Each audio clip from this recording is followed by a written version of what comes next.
Começa agora o seu programa Evidências, sempre em busca de fatos que comprovem a veracidade histórica da Bíblia Sagrada.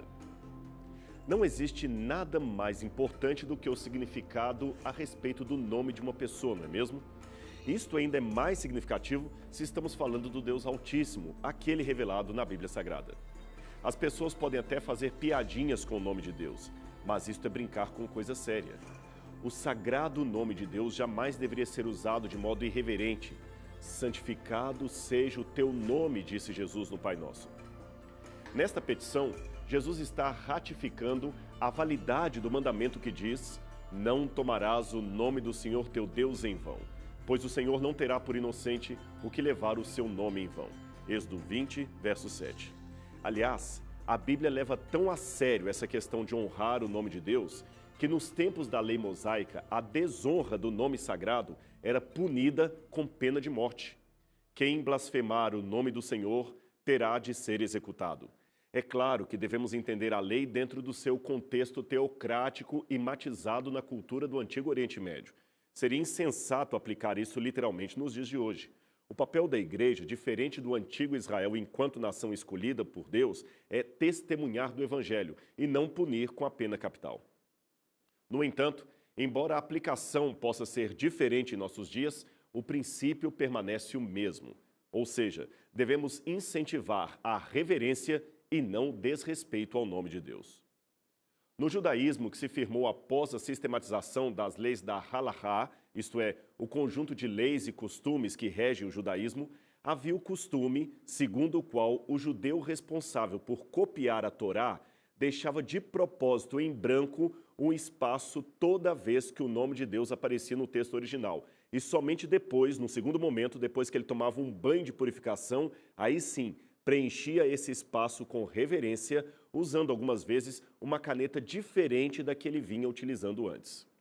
Aliás, uma prática oriunda da mesma halahá, a tradição judaica, dizia que por haver o risco do livro ser destruído ou julgado no lixo, o nome de Deus deveria ser abreviado ali. Por exemplo, imagine que eu escrevo o nome de Deus num pedaço de papel e este seja depois embolado, jogado fora.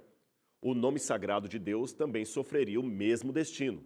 Então, para evitar isto, os judeus escreviam o nome de Deus sempre de modo abreviado, para que o verdadeiro nome, aquele completo, nunca fosse assim destruído com um pedaço de papel. Aqui mesmo se tem um exemplo neste texto hebraico, onde o nome de Deus está reduzido a uma letra hebraica apenas. Não está escrito por completo, perceba. É por isso também que, embora a palavra Deus não seja um nome próprio do Altíssimo, mas apenas um título, muitos judeus preferem escrevê-la de forma abreviada. Deus. Isso ocorre pelas mesmas razões de reverência explanadas na halahá ou na tradição judaica. Eu não quero aqui fazer uma apologia à forma judaica de reverenciar o nome de Deus, mas, por outro lado, acho importante que tenhamos algo que legitimamente possa ser considerado uma fonte cristã de reverenciar o nome do Altíssimo. Esta forma pode ter semelhanças ou diferenças em relação ao judaísmo rabínico, mas o importante é que temos o dever de refletir mais sobre essa situação, pois a nossa cultura ocidental tem como base, como emblema, a irreverência social. Fazemos piada de praticamente tudo, até de coisas sérias como câncer, morte, racismo. Portanto, deveríamos repensar um pouco o nosso senso de humor, pois a mesma irreverência que temos para praticamente tudo também invade a temática do nome de Deus, e isto não deveria ser assim. Eu não estou com isto querendo dizer que o humor seja pecado e que o cristão não possa dar uma boa gargalhada. Pelo contrário, eu costumo sempre repetir um adágio rabínico, segundo o qual um homem deve sempre ser medido pelo seu senso de humor. Se um homem não sabe rir de uma boa piada, desconfie da religião dele. A questão aqui não é tornar as pessoas carrancudas e mal-humoradas, mas sim despertar em cada um de nós a reverência para com as coisas celestiais, especialmente o nome sagrado de Deus. A visão que está em Isaías capítulo 6, versículos 1 a 3, deveria nos fazer refletir sobre isso. Veja o que diz o texto. No ano em que morreu o rei Uzias, eu vi também ao Senhor assentado sobre um alto e sublime trono, e a cauda do seu manto enchia o templo. Serafins estavam por cima dele, cada um tinha 6 asas. Com 2 cobriam seus rostos, com 2 cobriam seus pés, e com 2 voavam. E clamavam uns aos outros, dizendo: Santo, Santo, Santo, é o Senhor dos exércitos. Toda a terra está cheia da sua glória. Veja, o texto está bem claro, ele está nos dizendo que até anjos puros, celestiais, velam o rosto ao contemplarem a glória de Deus, significando que nem eles, em sua majestade e santidade, conseguem contemplar o esplendor de Deus com vista desarmada. Do mesmo modo, eles cobrem os pés. E isto é muito interessante, pois à luz de Ezequiel capítulo 1, verso 11, a palavra pés pode ser um símbolo de todo o corpo do anjo. E por que eles cobriam seu corpo? Ora, a palavra serafim significa ser abrasado ou feito de fogo, portanto, seres reluzentes. E seres reluzentes que não aceitam de forma alguma brilhar na presença de Deus, como se pudessem competir com sua glória. Ou seja, a glória da criatura, por mais linda que seja, deve ser apagada, coberta diante da glória de Deus. É isto que o texto de Isaías está nos dizendo. É desse jeito, em santa reverência, que os anjos se portam no céu.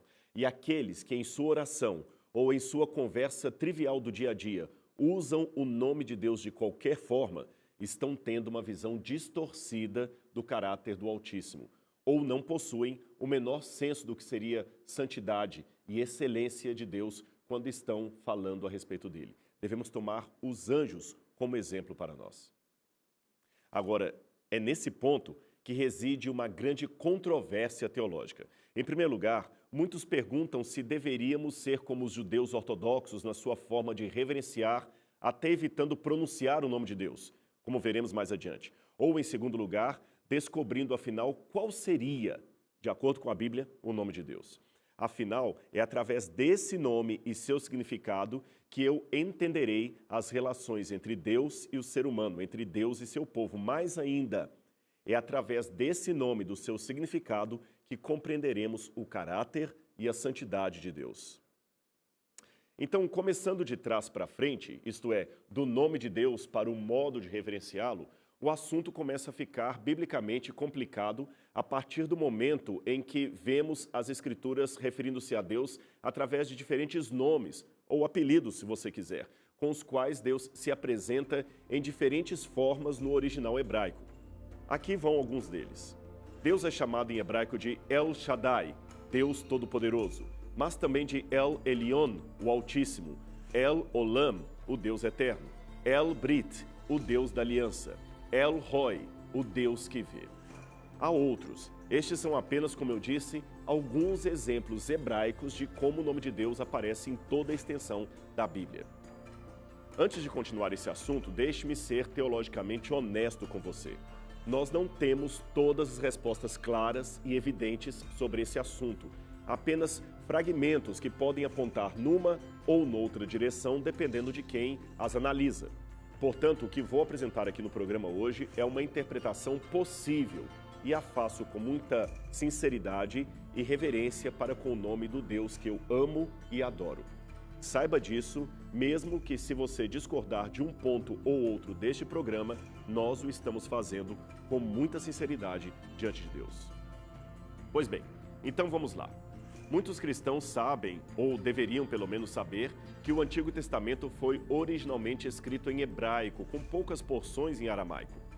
Embora o Deus de Israel se apresente com vários títulos ou vários nomes no texto bíblico, o seu nome principal, ou aquele com o qual ele, digamos assim, assina o seu pacto com o povo hebreu, é aquele composto de 4 consoantes hebraicas, a saber, Yud, Rei, Vav e Rei, que na tradução é a transliteração que alguns vertem como Jeová, ou Yahweh, ou ainda Javé. Com base na conjugação do verbo ser e estar em hebraico, somada à inferência de Êxodo 3, verso 14, acredita-se que esse nome signifique algo como aquele que é por si mesmo, que não existe derivado de outro, ou seja, um Deus ativo, que é, que era e que sempre será. Existe uma antiga tradição judaica exposta na Mishnah, especialmente na Halahá, segundo a qual os judeus em sua sinagoga evitavam pronunciar o nome sagrado de Deus e em seu lugar diziam Adonai, que quer dizer o Senhor, ou ainda Hashem, que quer dizer o nome em hebraico. Isto eles faziam sem designar nenhuma pronúncia original do nome de Deus. O problema, no entanto, com essa informação é que ela admite algumas exceções onde o nome de Deus poderia ser mencionado, ou melhor, cantado liturgicamente em algumas circunstâncias, como, por exemplo, na bênção sacerdotal dada no dia da expiação. Outro problema é saber ao certo a partir de quando os judeus começaram esta prática de substituir o nome sagrado de Deus e que implicações isto teria no texto bíblico, naquele texto que eles liam, e também na teologia cristã que surgiu em meio a tudo isso. Que a prática parecia corrente nos tempos do Segundo Templo, isto é, nos dias de Jesus, parece claro se aceitarmos o testemunho do Talmude e dos escritores judeus como Filão de Alexandria e Flávio Josefo, que viveram no primeiro século da era cristã. De acordo com estas fontes que eu mencionei, somos informados que dentro do Templo de Jerusalém, o nome sagrado de Deus era sim pronunciado pelo sacerdote quando ele recitava em forma de cântico a bênção araônica de Números capítulo 6, versos 23 a 27. Filão de Alexandria diz que havia inclusive uma placa de ouro em forma de sino e que esta trazia as letras sagradas encravadas nela com o nome de Deus ali escrito. A ideia era de que apenas aqueles devidamente purificados e situados no lugar santo poderiam estar aptos a pronunciar este sagrado nome. Porém, fora deste ambiente, a menção do nome deveria ser substituída por Adonai. Muitos comentaristas bíblicos, no entanto, entendem que é dentro deste contexto que deveríamos ler a parte do Pai Nosso que diz santificado seja o teu nome, Mateus 6, verso 9. Como você pôde ver, o nome sagrado de Deus, embora fosse conhecido dos judeus da época de Jesus, não era um vocábulo, digamos assim, de domínio público. Havia grande restrição ao seu uso, apenas o sacerdote dentro do templo poderia fazê-lo. Mas, e quando um judeu dos tempos de Cristo tomava a escritura e lia o texto em hebraico? Será que ele via ali o nome de Deus escrito ou mesmo já estava no texto substituído, como vemos em nossas Bíblias, que trazem geralmente o nome Senhor com letra maiúscula no lugar do nome sagrado? Esse assunto nós falaremos depois do intervalo, então não saia daí porque o Evidências volta já já.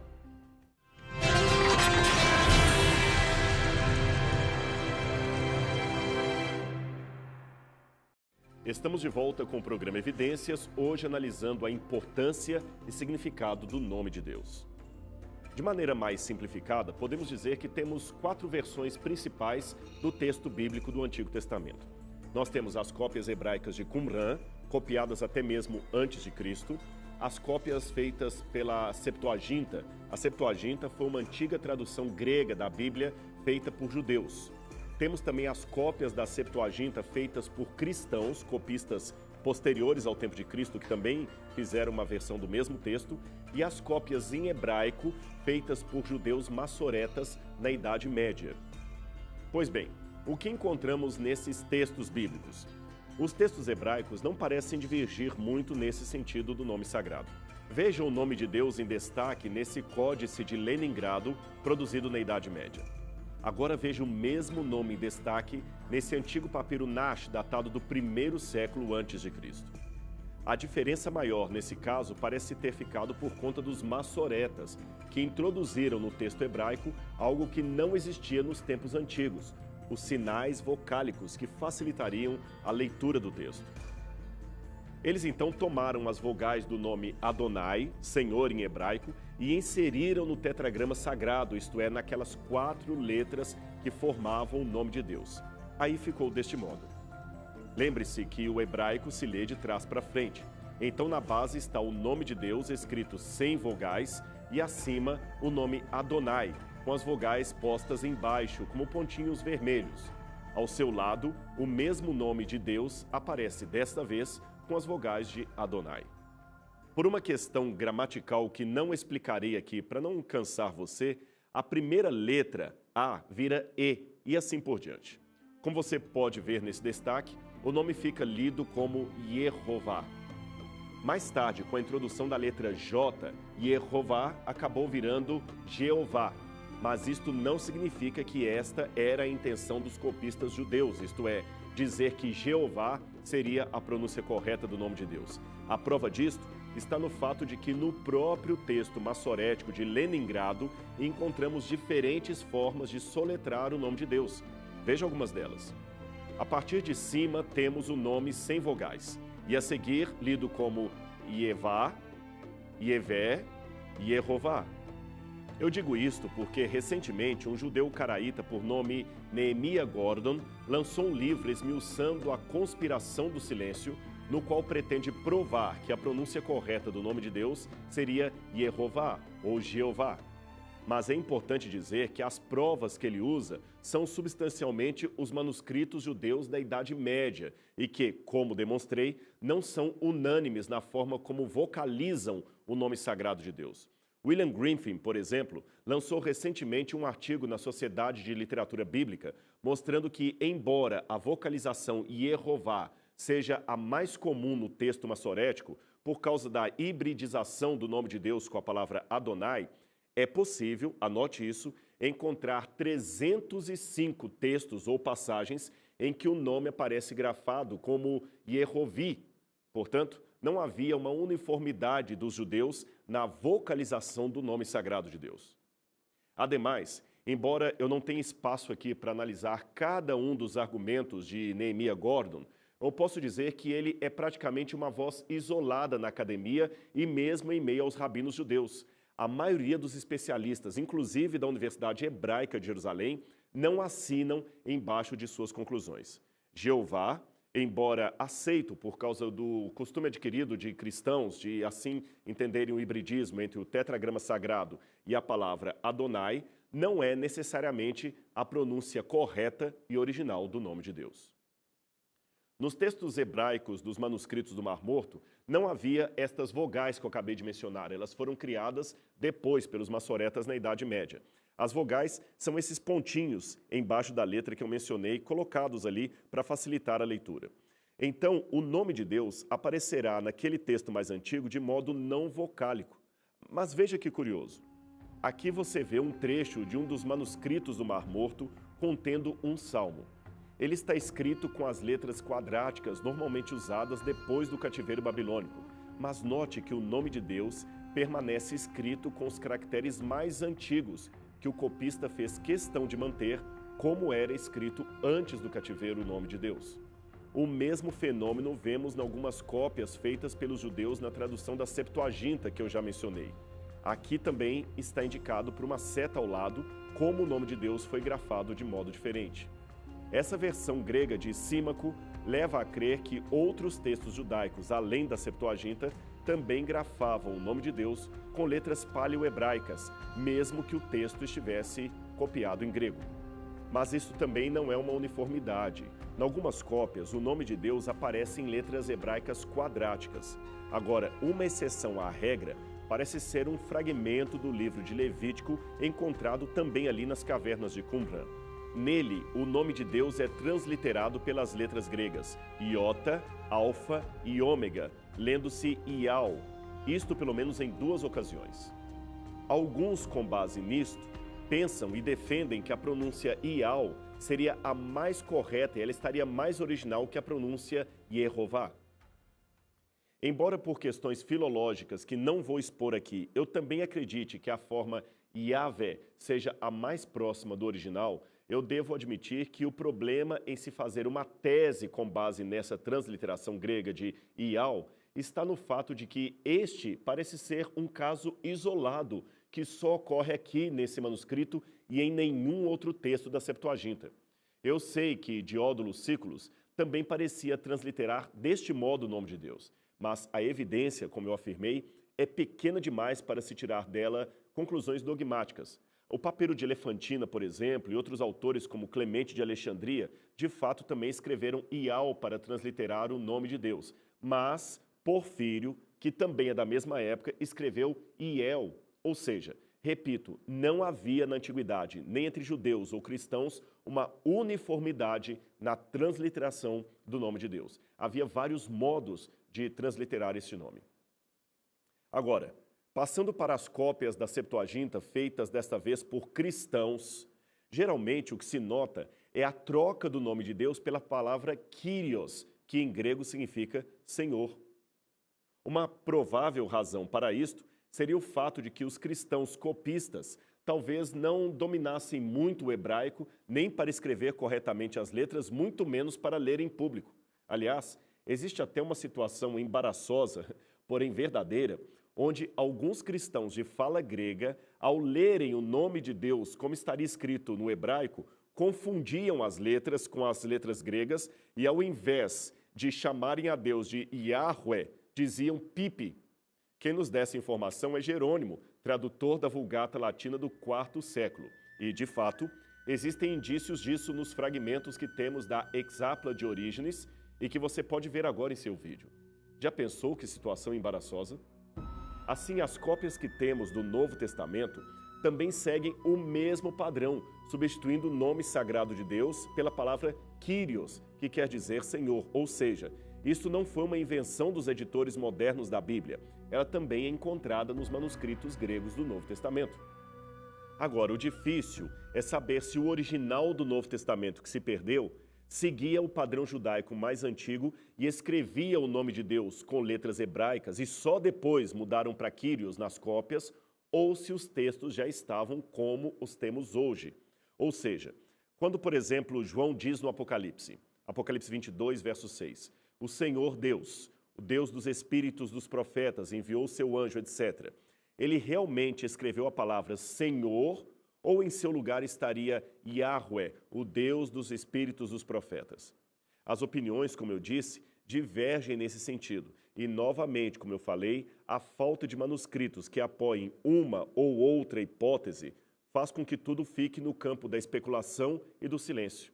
Só para você ter uma noção, hoje nós temos catalogados mais de 5.800 manuscritos do Novo Testamento, fora as citações dos pais da igreja mais antigas e também as traduções que temos em copta, latim, etc. E em nenhum desses textos o nome de Deus aparece escrito de outra forma, senão expresso pela palavra Kyrios, que quer dizer Senhor. Por isso eu digo, ainda que exista alguma chance dos autores originais escreverem o nome de Deus no texto grego, não temos como atestar se seria isto uma verdade com base nas evidências textuais que possuímos. Mas o ponto que fica para fechar esse assunto é o seguinte: o nome de Deus estaria oculto?